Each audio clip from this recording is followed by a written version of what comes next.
আচলতে পলাই যাব নালাগে। আমি সামাজিকভাৱে ল'ৰা ছোৱালীবিলাক যি বিয়া হ'ব মানে বহুত ইচ্ছা কৰে। তেতিয়াই মানে এখেতক মানে ফোনত পালোঁ, বিভিন্ন ফোন আহি থাকে ফোনত।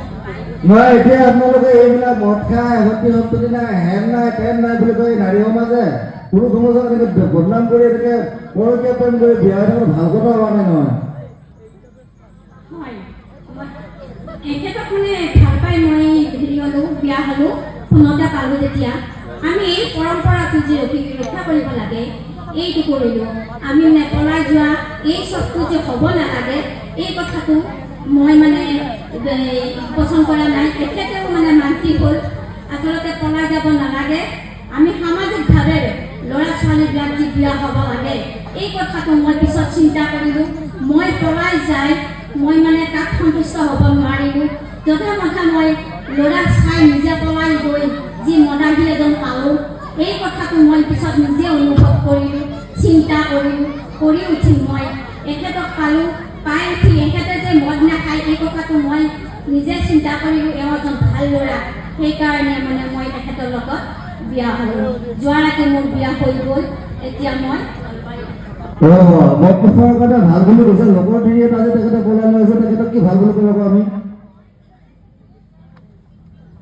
মই পলাই যোৱা নাই, মানে এই এখেতৰ লগত মই ভাল পায়ে বিয়া হ'লোঁ। নলবাৰীত মানে এখেতৰ ঘৰ ফোনতে পালোঁ। ফোনতে মোক এওঁ এদিন মানে মোক মাতত কিবা কণ্ঠত ভাল পায় এখেতে কল কৰিলে, মানে মোক ফোনতে চালে। তাৰপিছত ময়ো চালোঁ, তেনেকৈ আমাৰ চিনাকি হৈছিল। এনেকৈ মানে মোৰ ভাল লাগি মই মদাহীজনক এৰিবলৈ বাধ্য হ'লোঁ। ঠিক আছে, আপুনি এখন সুপৰ সংসাৰ বিচাৰিছে, বাৰু আমিও আশীৰ্বাদ কৰিছোঁ এখন সুপৰ সংসাৰ হওক আপোনাৰ। কিন্তু এই ধৰণে যদি আকৌ পৰকীয়া প্ৰেমত বিভিন্ন সংসাৰবিলাক ভাঙে তেতিয়া সেইটো বাৰ্তা ভাল নহ'ব। যিয়ে নহওক এইটো সুন্দৰ বাৰ্তা এওঁলোকে দিছে যে কেতিয়াবা কেতিয়াবা ঘৰুৱা পৰিস্থিতিৰ কাৰণে কিছুমান নাৰীয়ে কিছুমান ধৰিবলৈ বাধ্য হয়, তাৰপিছত সামাজিকভাৱে তেখেতক গৰিহণা দিয়া যায়। আচলতে সেইটো এটা বৰ এটা স্পষ্ট বিষয় হৈ পৰিছে আমাৰ সমাজত। নাৰী সমাজ যে অকল নাৰী সমাজৰ কথা দোষ দিয়া যায় এইটো নহয়।